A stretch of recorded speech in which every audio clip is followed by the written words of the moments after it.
እኔን የሚያስተምር ጴንጤ እንዴት አጣለሁ? እኔን መጥቶ እኔን የሚያስተምር ጴንጤ እንዴት አጣለሁ? እኔን የሚያስተምር እኔን መጥቶ ኢዮዳብ የኛ የጴንጤቆስጤ እምነት ትምህርታችን ይሄ ነው የሚል አለ? መዳን በክርስቶስ ኢየሱስ በእምነት ብቻ ነው የሚለው ልረዳው አልቻልኩም። አይ ዶንት ቲንክ ትክክል ተቃረነብኝ። የሚቃረንብኝ ነገር አለ።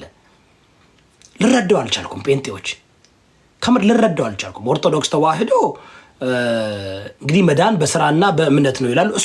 እሱንም ጥያቄ አለኝ አላችሁ ኦርቶዶክሶች መጣችሁ እንደው ይህን ነገር ከመጽሐፍ ቅዱስ ሳትናደዱ ሳትሳደቡ ሳትበሳጩ እንደው በቃላ በፍቅራችሁ መጣችሁ ማስተማር ወይስ እናንተ በቃ ባለጌ እንዴ? እኔ እኮ የግድ ባለጌ መሆን አለብኝ? የግድ እንደ ዮናስ እኔ ተሳዳቢ ባለጌ በቃ መሆን አለብኝ? በቃ ባለጌ ያልሆኑ ሰዎችንም እስኪ ሞክሩ አንዳንድ ጊዜ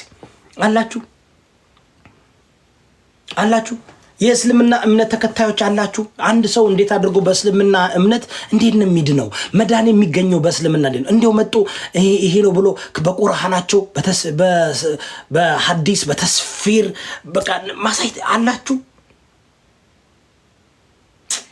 የለም።